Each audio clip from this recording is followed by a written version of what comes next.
Hello, I'm Gia Lancey. Women's and men's soccer, field hockey, and volleyball all split their regular season contests this week. And I'm Tyler Small. With the NBA season about to begin, we can officially begin another season of our segment, BJ Watch. You're watching LaSalle TV's home for Explorer Athletics, SportsLine. Thank you.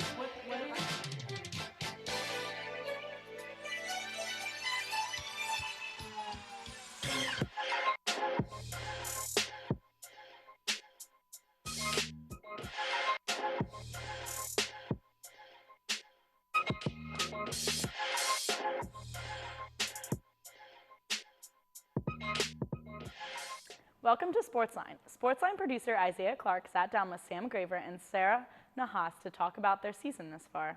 And later, we will take a look at the men's soccer and volleyball highlights from their most recent games. But first, let's take a look at our SportsLine top three. 5, 4, 3, 2, 1. Number 1 comes from the men's soccer team as swept weekly Soccer 6 awards. Senior captain Pat McCarthy won Soccer 6 Player of the Year for his 2 goals against NJIT and St. Joseph's. Freshman Frank Gamiz-Kier won Soccer 6 Rookie of the Week after scoring his first collegiate goal against St. Joe's. Sophomore goalkeeper Brett Werner not only won Soccer 6 Defender of the Week, but also won the Atlantic 10 Defender of the Week for his 9 saves and a clean sheet against the Hawks. Number 2 comes from the men's and women's swimming teams. Sophomore Sarah Rossetto was awarded Women's Performer of the Week. She took first in a pair of events at the team's recent outing, winning the 200 back and the 200 IM. Freshman Sam Hanninger was named Men's Rookie of the Week. In his collegiate debut, he claimed first in the 1-meter dive. Find out more about their performances in this week's recaps. And number 3, 5 LaSalle softball players have been named 2019 Easton NFCA All-American Scholar Athletes.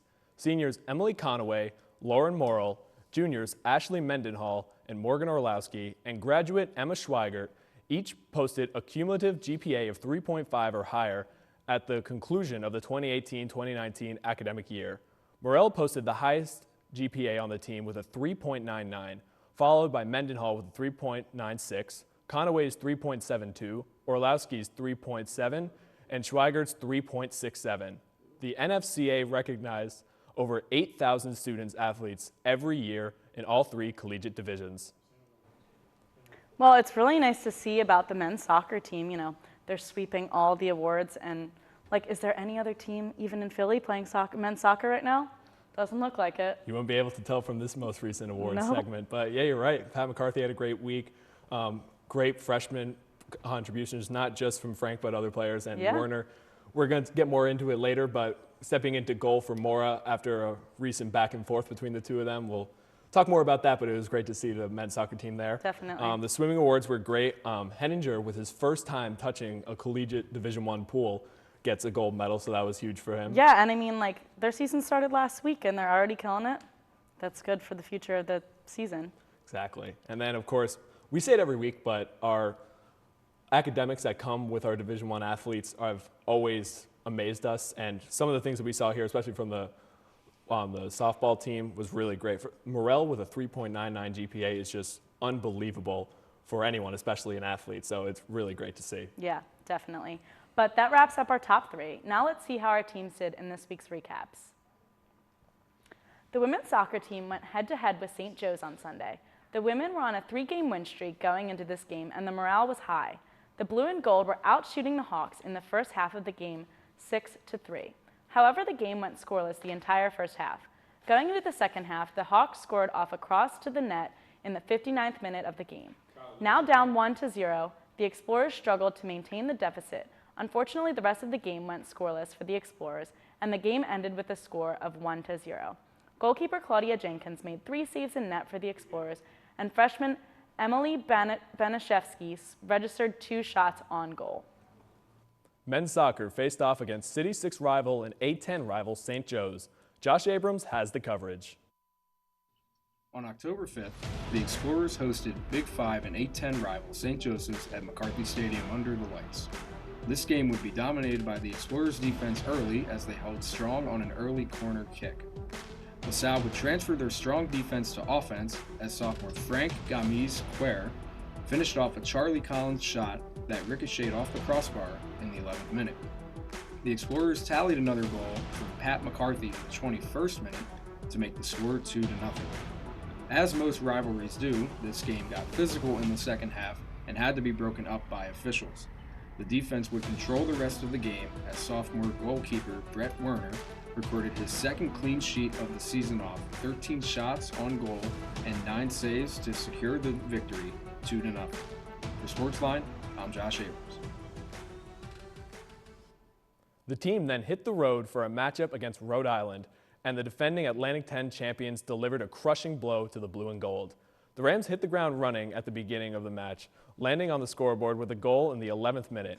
Rhode Island proceeded to hold the lead until freshman Isaac Sedin earned his first collegiate goal as an Explorer, tying up the match in the second half. Within seconds, the Rams returned fire with another goal, and they proceeded to add a third shot to their tally near the end of the game. Down by 2, freshman Frank Gamiz-Quer scored to bring the blue and gold within 1 shot with a little over a minute left in play. However, time got the better of the Explorers as they ultimately fell 3-2 against Rhode Island. Field hockey split 2 A10 matches this week. On October 4th, the Explorers took on A10 rival St. Louis at home. It was a slow start for LaSalle as St. Louis scored the first goal of the game in the 7th minute. In the 11th minute, senior Amanda Chapin set up freshman Hannah Yanovich to tie the score. Chapin found freshman Bo Baker, who gave the Explorers the lead just minutes later. The freshman carried the offense in this matchup, with freshman Kelsey Jones scoring her first collegiate goal off a pass from senior Chloe Lucky. Amanda Chapin scored off a penalty corner to extend the Explorers' lead to 3. The Billikens were able to score 1 more goal in garbage time, but just because the clock ran out, another freshman, Sammy Hackman, registered her second goal of the season to put the cherry on top of a 5-2 Explorers win. Then the team hosted another A10 matchup against Lock Haven for Alumni Day. The game was a defensive game from the start, as the first quarter went scoreless. It was not until the 24th minute when Casey Riley took the first shot on goal that was denied by the Bald Eagles goalie. In the second half, Lock Haven took advantage of a defensive mistake by LaSalle that gave them a 1-0 lead. The goal was the difference maker as LaSalle lost 1-0. The LaSalle women's volleyball team returned back home to Explorers territory to take on George Mason. The first set was all Explorers as they went on a 6-2 run in the second set.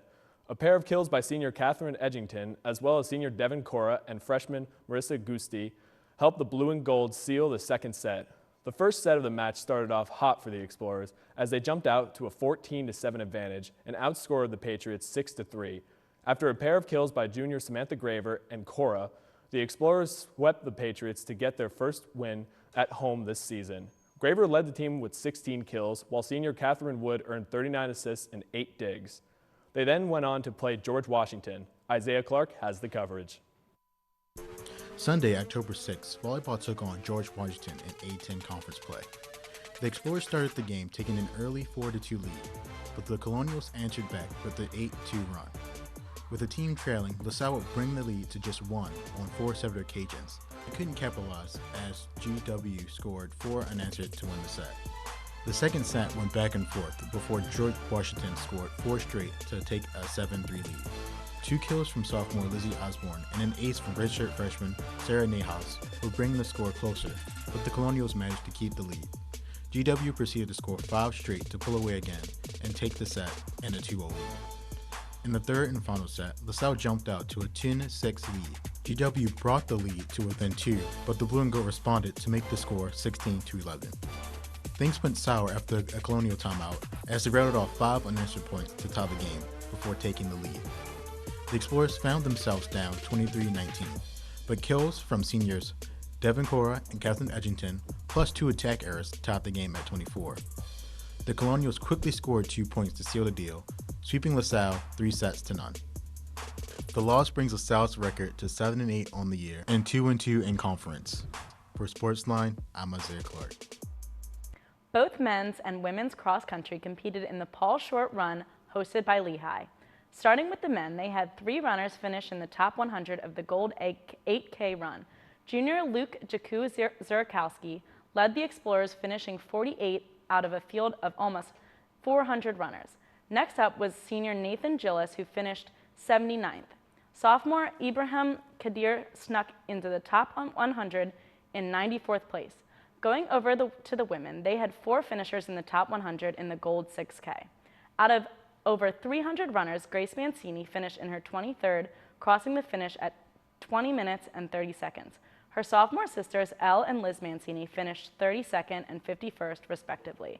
Rounding out the top 100 finishers was junior Lexi Scorantino, who finished 92nd. On October 4th and 5th, LaSalle swim teams competed in the New England Catholic Invitational, where the women finished 4th with a total of 451.5 points. Sophomore Sarah Rosetto sent an invitational record, finishing 1st in the 200 back with a time of 2 minutes and 4 seconds, while also taking 2nd in the 400 individual medley with a time of 4 minutes 33 seconds. Senior Carrie Horan was also a key contributor in the meet, and 2nd place finishes in the 100-meter breaststroke with a time of 1 minute 7 seconds. The men finished 2nd with 886.5 points, led by sophomore Zachary Wolbert, who took home 2 first-place finishes, which included an invitational record in the 200-meter butterfly with a time of 1 minute 54 seconds. Right behind Wolbert was Norm Gregory, who tallied 1 point in the 100-meter freestyle and 2nd in the 200-meter freestyle. The LaSalle Explorers men's golf team played the first round of the 2-part Matthews Auto Collegiate Invite this past Sunday. The Explorers took part in the event hosted by Binghamton University. The event consists of 17 teams and 89 individual golfers overall. The story of this event is the performance of freshman Nikita Romanov. Romanov finished the first round in 7th place overall, shooting 1 under par. He was followed closely by sophomore Parker Wine, who's tied for 15th with just 2 strokes behind, placing him 1 over par.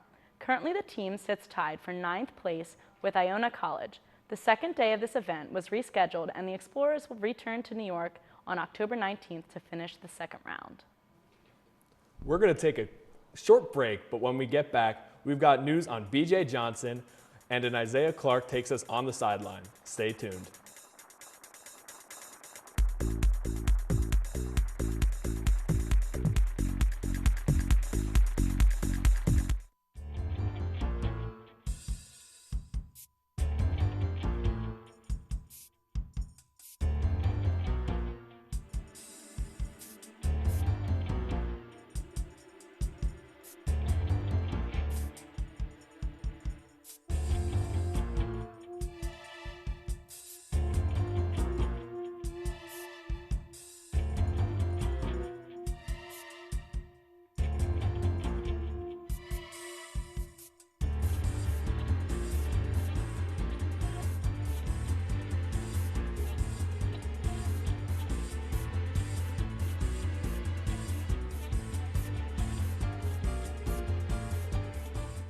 Exposure to blue light can mess with your sleep and memory cycle, so make sure you limit your screen time at least 2 hours before you go to bed.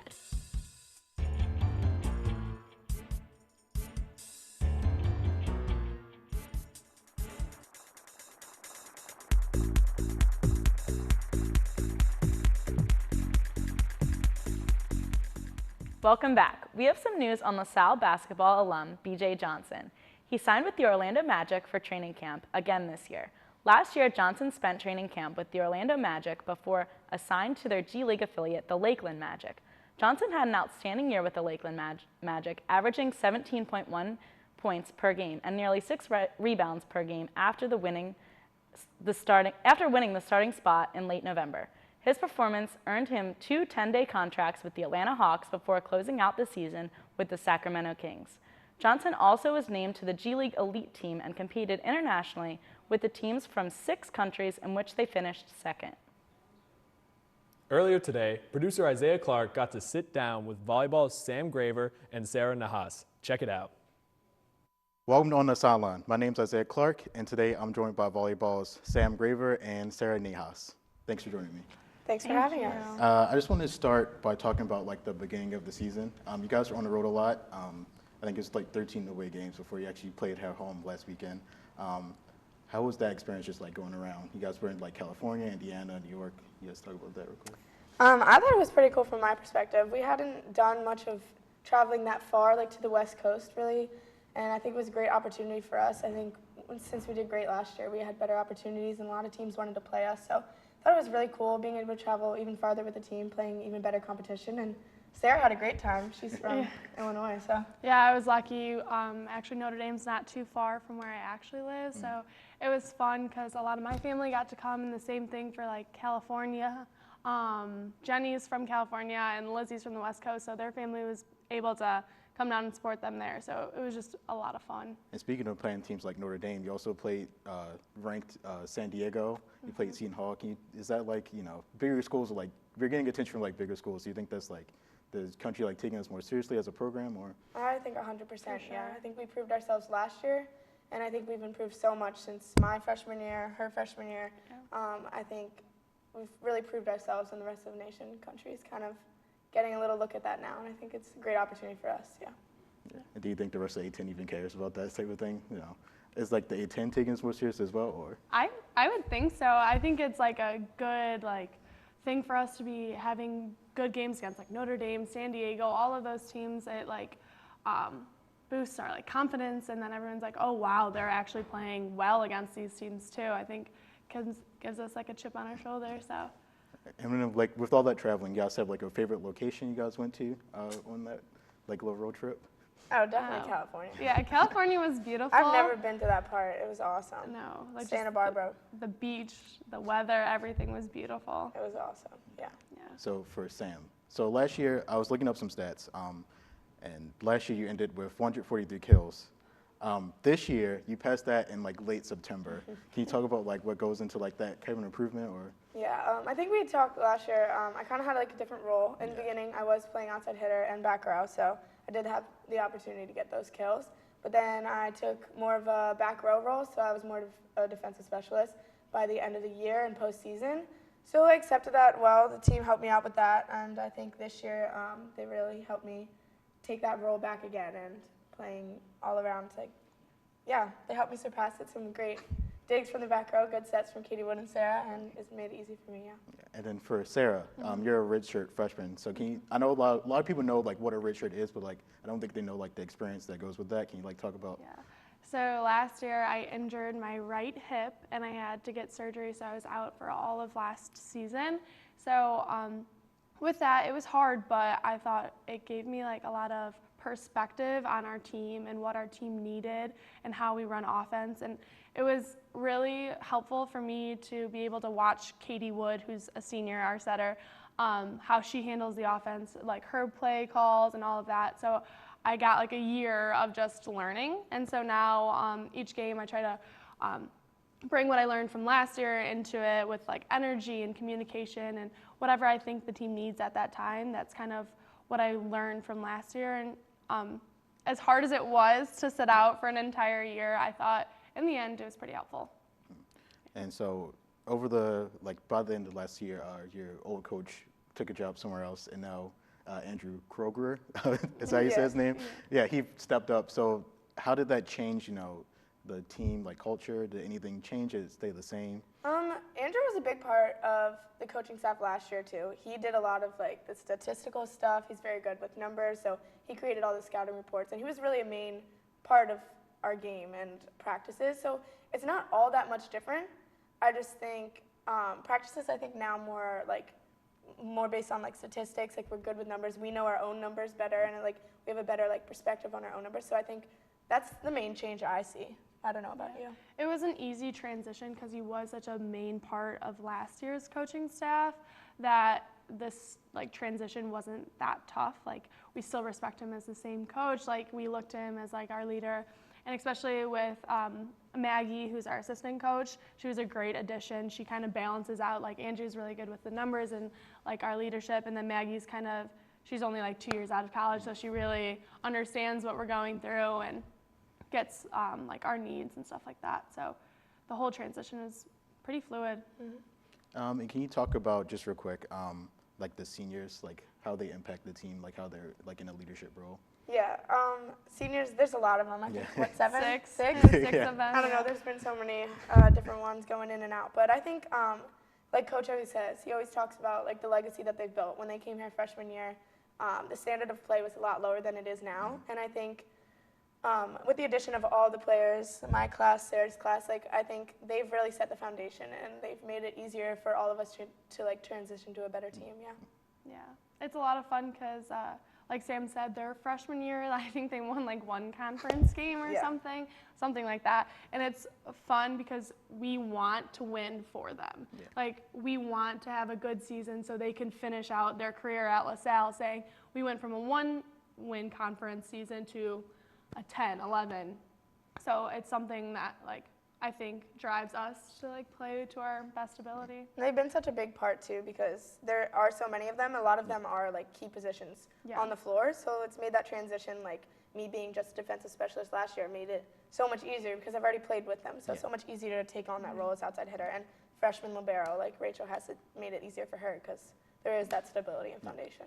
And Sarah, can you talk about like playing as like you're technically a freshman, like with Rachel, like having play time like in like such an early time of your career, like you're already making an impact. Can you like talk about that real quick? Yeah. So I said like my role right now, I'm just a DS, which is a little different from what I've played for the last 12 years of volleyball because I've mostly been setter. But it's a lot of fun. Like my role is someone like obviously I have to make the digs and I have to get the aces and all of that. But I find my role to be more of like an energized person, a lot like big communication and stuff like that. Like I try to come to the court every single time like with a calming presence if we're in like tough situations or just like that obnoxious cheering if we need like a little boost of energy. So it's been a lot of fun. And then what Sam was saying, like playing around these people, like the seniors and Sam's class, the juniors, like the transition's been so easy because you know where they're gonna be. Like it's so easy to play next to them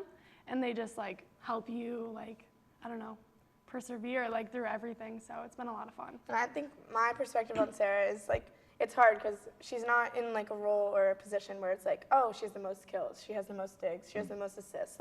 But like it's so hard to like portray to people that she literally has one of like the most important roles and like she does that one so well. Like she comes in, like she said, energizes, and it's really needed throughout every game in practice. Yeah.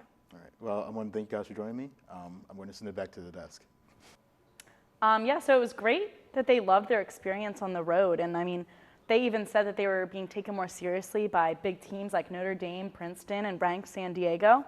Yeah, I mean, big games, and it comes off of the improvement that they've had throughout the past 4 years that you've been here and just in general as a program. I mean, they went from the bottom of the barrel, and you'll get more into this, but now they're threatening to win the A10, and now the nation's putting them on notice. Yeah, for sure. I mean, my freshman year, they only had one conference win, and as they were saying in the interview, like, the seniors now set them up, and they want to win for the seniors, and like it's really important to them, and that's really cool.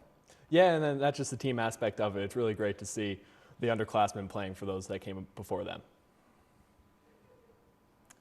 All right, well. We're going to take a quick break here, and when we come back, we're going to talk about the Explorers Report. Okay, why did nothing come up?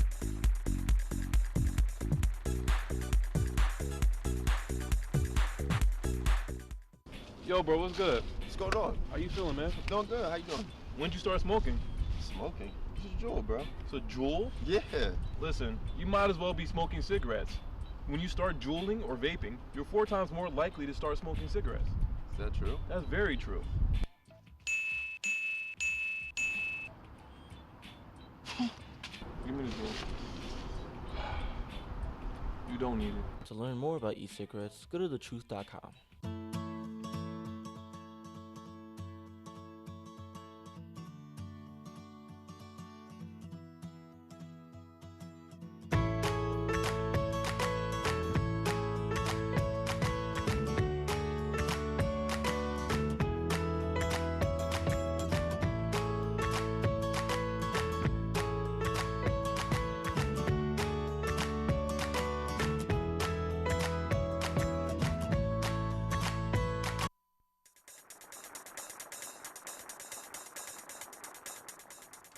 Here are some upcoming events to look out for.